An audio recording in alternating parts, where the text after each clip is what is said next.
Savoir, c'est pouvoir.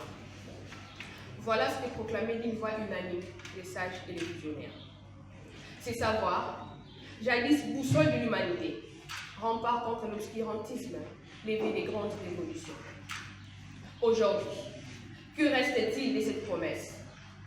Sous nos yeux se dresse une métamorphose tragique. Les flambeaux de la connaissance réduits à l'éclat fugace d'un écran. 19 secondes, pas une de plus, 19 secondes.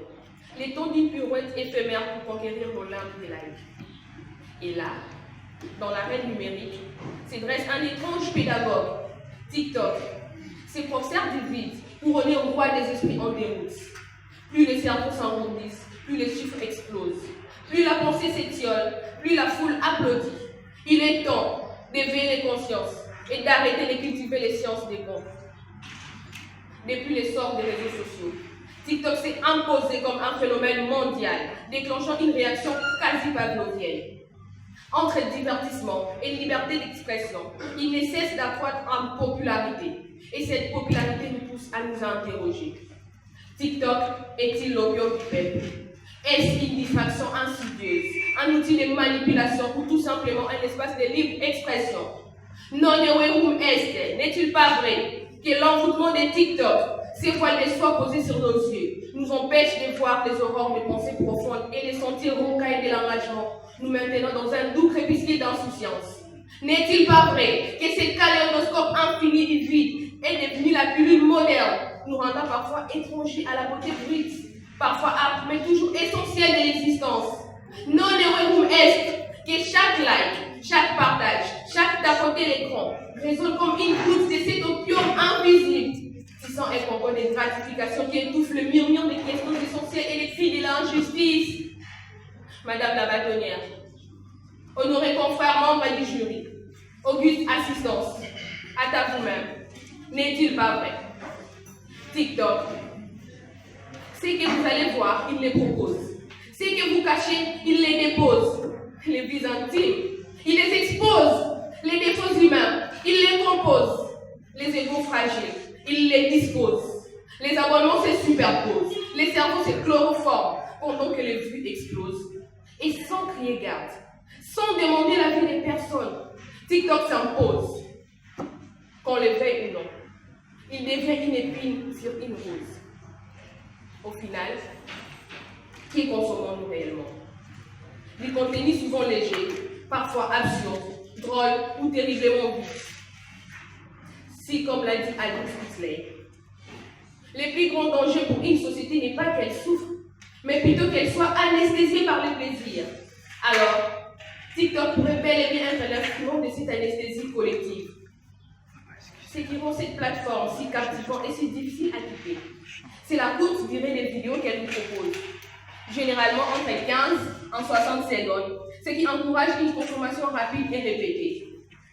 Certes, certains diront que TikTok c'est aussi une source de créativité, d'expression, voire même d'éducation. Et c'est vrai, des jeunes y enseignent des notions de science, des artistes y trouvent une scène, et des minorités y trouvent une voix. Cependant, ce potentiel est souvent noyé dans un océan de contenu aboutissant. Pourquoi? Parce que ce qui se propage le mieux n'est pas ce qui élève, mais plutôt ce qui détend. Non pas ce qui éveille, mais plutôt ce qui retient. Il est crucial que la jeunesse ne se perde pas entièrement dans le méandre futur des TikTok, afin qu'elle puisse encore conserver son esprit critique face à la surabondance d'informations.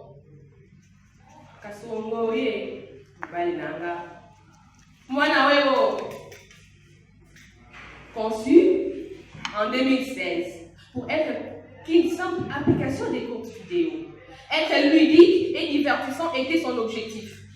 Mais aujourd'hui, cette plateforme est devenue une menace impudique, un piège discret, une drogue douce que la population s'injecte matin, soir, sans conscience, sans posologie.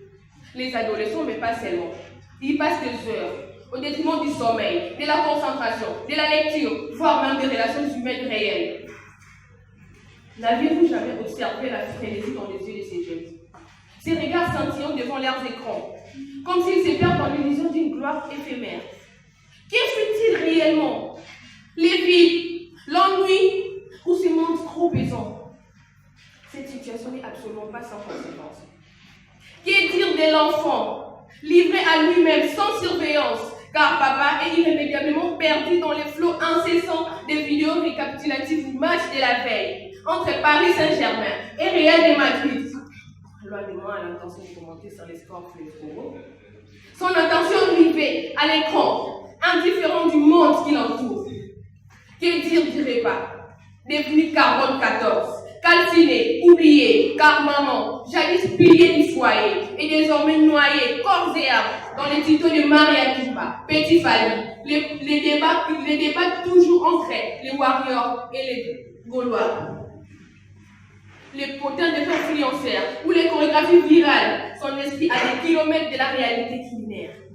Que dire encore de la jeunesse, l'avenir de toute une nation, notre avenir qui reste elle aussi, dont le devoir est inachevé, bâclé, non pas par paresse, mais parce qu'elle est elle aussi captivée, hypnotisée par l'écran, perdue dans un labyrinthe infini de vidéos et de défis stupides, des contenus éphémères, son potentiel intellectuel, sacrifié sur l'autel de la récompense instantanée. Oui, TikTok permet une créativité sans précédent.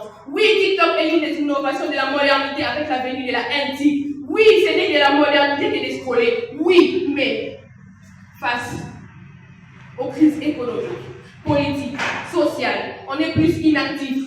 On préfère s'absorber dans un univers virtuel plutôt que d'agir.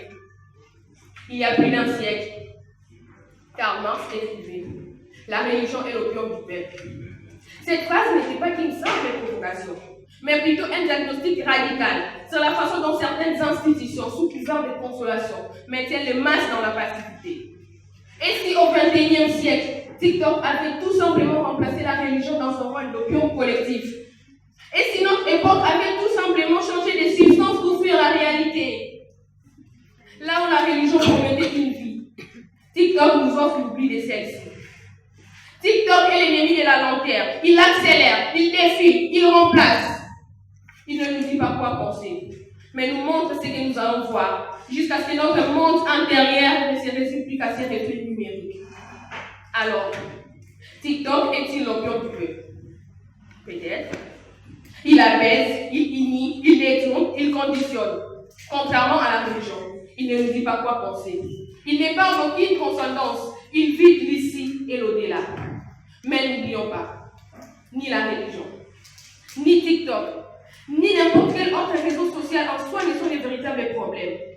Les vrais dangers, les réels périls, l'authentique menace, les flux incontestables, les pièges mortels, c'est notre solution passive face à ce qui nous endort. Notre peur de penser, notre flou irréel, notre indécision face à cette épée de Damoclès posée sur nos têtes. Madame la bâtonnière, en réalité, ce n'est pas TikTok qui est l'opium du peuple.